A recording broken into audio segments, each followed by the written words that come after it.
শুনে গেছে you can edit it না যেখান থেকে আমরা যেভাবে বসে করলে দেখা যাবে না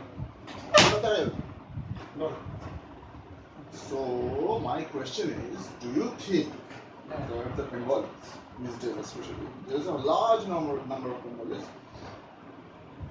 who project themselves as extremely secular, liberal-minded people who find flaws with anything that is rightful or anything that has got anything to do with this recently concocted, I would say recently, but it has been more than a decade and a half, and more 2 decades, I would believe.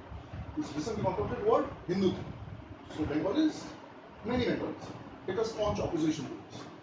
What do you think inspires this opposition? And why do they do it? Opposition to the word Hintutva. Hintutva and everything that it stands for, everything that is right way. This typically leftist leaning that Bengalis still have. No, I think that see, as such, if you see, there are things in Bengal which is not there in any other society in our country. Number one, Bengal remains possibly the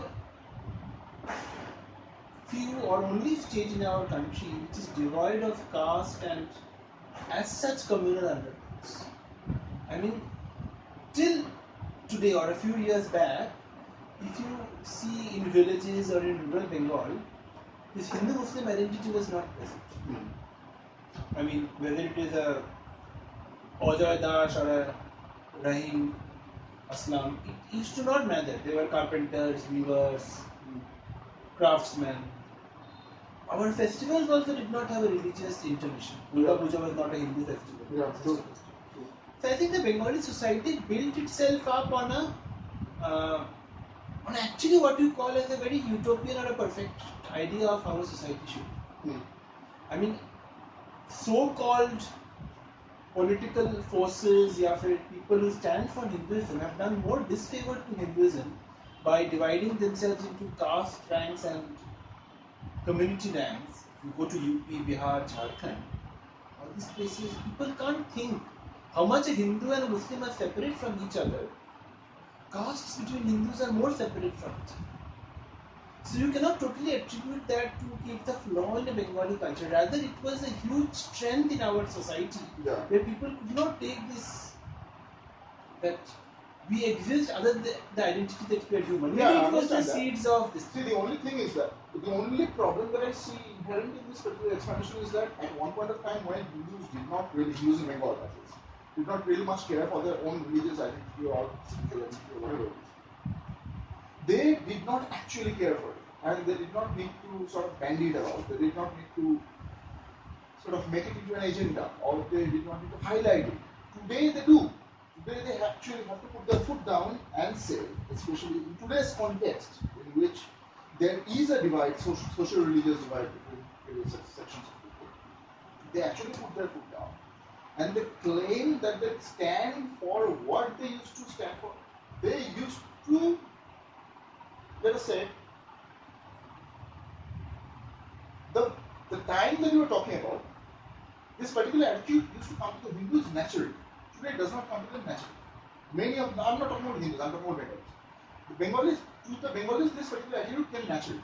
Today it does not come naturally, comes more as a staunch ideology that they would stick to oppose a prevalent right-wing ideology. Right. For that we need to understand the ulta question as to why the right-wing ideology came. Rather than asking why the Bengali is opposed to a right-wing ideology, we need to understand the genesis of this Hindutva itself. Hindutva as a word or as a process came from need. Why need? Push to a corner one. What happens is any community, if you see historically, how much is whatever is their basic nature, once they push that to the wall, then they either form an identity or they create an identity, or they, without an identity only they fight that. That's what happened in India. Ideally, Hindutva is nothing to do with the whole principle of Sanatana. But it is like saying that the soldier has nothing to do with the peace-loving household. Ultimately, he's a complementary to that in that society. So, like that, Hindutva is the soldier which protects the peace-loving householder, which is Hindu, the normal Hindu, the average Hindu has become. So, Hindutva came when, for years, Congress or successive governments did not care for the sentiments, the needs, or the aspirations of the people who lived in this part of the world. I would not call it as Hindu as a religion, but people who lived in this part of the world who just wanted to be happy and who wanted to be settled. Hindus did not ever have any agenda. Never in history have you seen Hindus had an agenda. We are the only country which has never gone outside and fought any war to exceed kingdoms from somewhere, because we did not have an agenda to expand. We just wanted to be happy. But that was not allowed over generations. How it was not allowed? Take away pieces of land, take away laws, change laws, make difference in the way you treat people, make difference in the way you grant your revenue. It affected people, and one day people said, okay, we stand for a brand, we are Hindu. Sure. This is where Hindutva has come from. Yeah. And Bengalis, being of that culture, and always being a little late in identifying what is wrong and happening in the world, they did not understand this. And they are still stuck on that. And while they got stuck on that, Bangladeshis, fringe elements, jihadists, they took over. Giving people this opium of we are peace loving. So while today what we call as peace-loving secular Bengali is basically a weak community which says that even if I am threatened or even if my rights are taken away, I still stand by the principles of rights. It no more exists. Equality, when is equality? When you say secularism. What is secularism? Secularism means you treat me as you treat somebody else. But that's not what happens in Bengal. Starting from traffic rules to helmet rules to taxations to mosque laws to madrasa salaries to cow protection acts, nothing happens in favor of one community and everything happens in favor of another community. That is not secularism. So Bengalis would rather live that way because it suits our idea of basic lethargy and inaction. Yeah. Which Bengalis stand for. Afternoon means we'll sleep. Yeah. No business. Marwadis have taken up business. So blame Marwadis for business. Blame these people for that. We won't do anything. So it suits us to say that kya hai? Nobody is doing anything. We are all happy in our state, but we are not happy in our state. Yeah. There are districts after districts where people are not allowed to celebrate the festivals which they want to. In our own city, there are areas where we can't move around the way we want to. The traffic laws are different for different people. The West Bengal state government revenue is being distributed differently. Hawkers of particular communities are taking over hard-earned, tax-paying shopkeeper revenue. You go to the market, go to Gaya. This is affecting people. But the intellectual Bengali is saying that Hindutva is. So, do you think that the Bengali intelligentsia, as it is completely dissociated from the ground realities of the country as well as the world? And it was. It is changing. Maybe it is being done through subvert measures. Maybe the RSS has a role. Maybe I would not deny that there are forces beyond what we see which is playing a role. But the whispers, the undercurrent, is that even today the so-called socialists, leftists, they are also waking up to this fact because it is affecting people in a very real level. How in a real level? Today when people are going out in a bike and when there's a lot of police nowadays on the roads catching you for papers. This question is coming in people. Why is it only for us? Because the same people go to areas and see that triple biking ho raha hai. Yeah. Then when it comes to what happened last year in Eid when our roads was blocked, it is not Hindu versus Muslim, It is about being equal. Number one. Number two, appeasement for none, empowerment for all. Empower. Of course Muslims need to be empowered. But that is not empowering. Giving off pieces of land to hawkers. Strand Road, Calcutta, last 1 month there has been 16 deaths. Why? Because people have no place to walk on the footpath, they have to walk on the road. Why? Because they have been granted hawking licenses on the footpath. Why? Because they are paying daily this much after. Because it comes from communities and unions. Hawker is not anybody and everyone can get into the government office and say, I want a land for hawker. You need to have a lobby. So when it is affecting the, even what you are saying, the intellectual Bengali, today the media is trying to hide it, the print media is trying to change the angle, but the truth is even the rational, leftist, socialite, intellectual Bengali, even the city-bred Bengali is getting affected by what is happening here. Disproportionate. Yes. Treatment. And Mamta is playing the ostrich. She is playing the I don't see the reality. So she, 2 days before her comment that I will do Roja as many number of times. It is okay, you can do Roja, but the agenda is being too much exposed now. That she's not saying it for doing Roja or for Puja. She's not bothered about either. She's bothered about pandering to her vote bank. Yeah. And you saw what happened in UP. Yeah. It is not about an election. Bigger victories have been won by different political parties earlier. It is a signature of things to come that maybe caste-based and identity-based and community-based politics can be overwritten. Maybe it is being overwritten by a religious agenda, but at least it is being overwritten. Maybe the umbrella of the fact that even a Dalit or a Brahmin or a Kshatriya can all be equally threatened if there is a peace. I would not say development is the only thing which is overshadowed. So maybe Bengali community is also making. I do see that. I see that on the roads, on the local trains, in tea shops, in football stadiums. I see there is a palpable undercurrent of people feeling that this is not secularism, this is not socialism, this is pure appeasement. Though they are not saying that we support Modi or we support Hintutva, but they are questioning how can we talk about yogi when such a thing is happening in our state. This question has come to the Bengalis. That day I read a post about somebody saying that what has yogi done about the slaughterhouse or whatever. Then this is particular Bengali gentleman who was sitting in the train who said that দাদা ওখানে কসাইখানা বন্ধ হয়ে যাচ্ছে বলে এত উত্তাপ এখানে আর এখানে স্কুল বন্ধ করে দিচ্ছে চিঠি লিখে সেগুলো নিয়ে উত্তাপ closing down of slaughterhouses is creating more issue in your heart than the closing down of schools in our Bengal. So because they're supposedly right wing, it is affecting the Bengal. Because you know what happens, I'll tell you. Intelligence, no. How much ever it is made to look as it is stupid, it is bad, it is leftist, it is socialist, it is not that. Intelligence can see through things. It may take a little time, but even the intellectual Bengalis today see it. So the vote. Okay, now the thing is, this is a pertinent question, and this will lead to another question. Do you think that religion or religious beliefs and politics should go hand in hand or should influence one another under any particular situation or any circumstances? Or do you think that they should be kept mutually exclusive? Religion, no.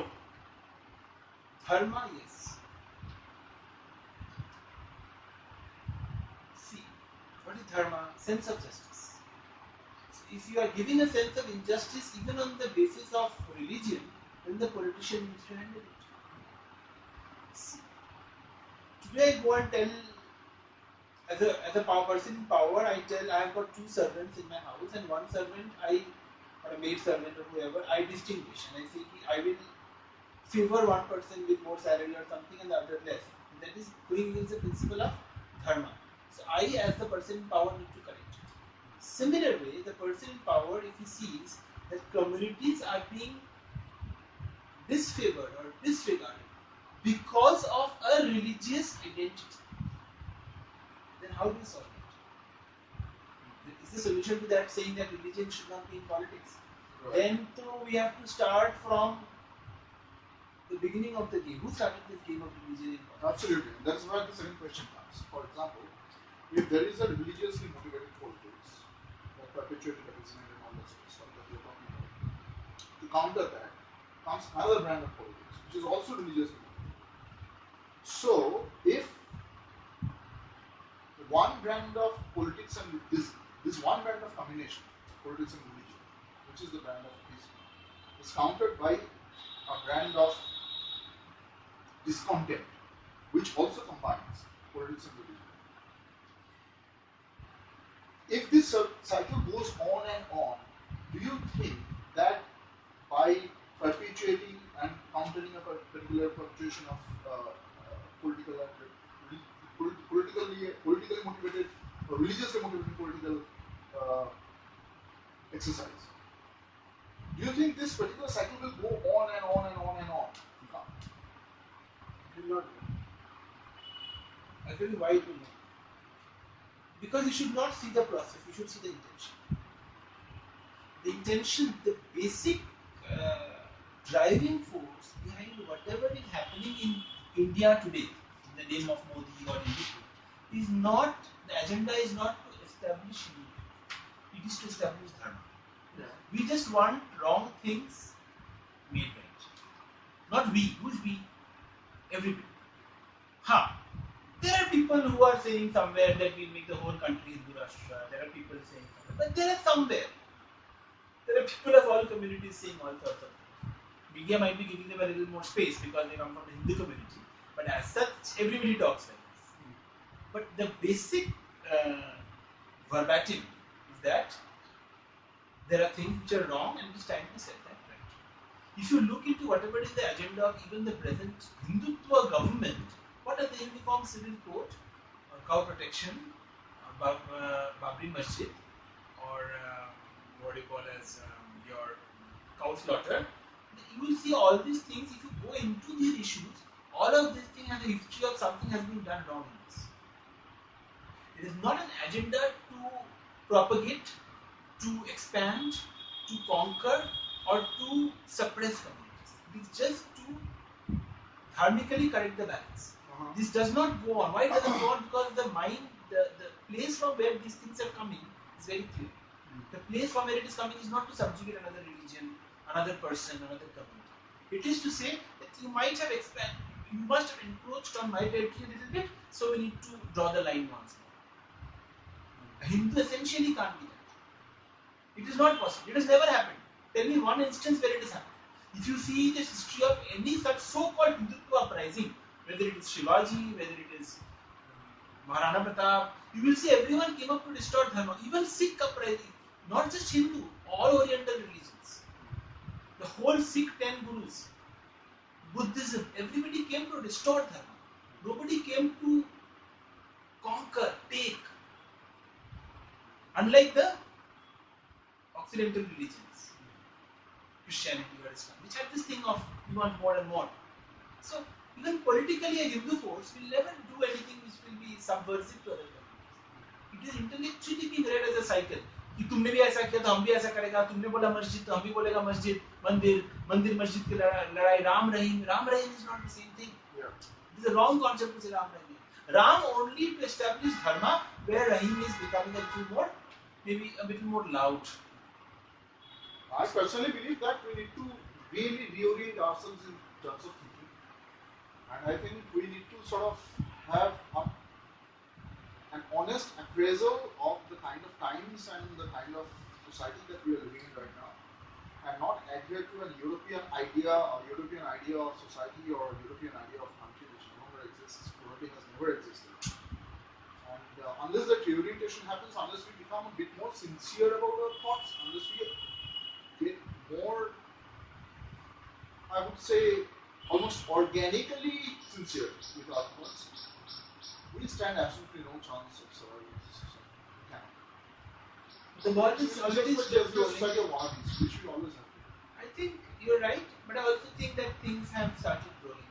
Yeah, if you see, one way, if you see what happened politically over the last 3-4 years, might seem that it was incredible. It's also true that it was choiceless. Yeah. Any lesser scale of a right-wing rise would not have corrected the gigantic scale in which wrongs have been happening in the world.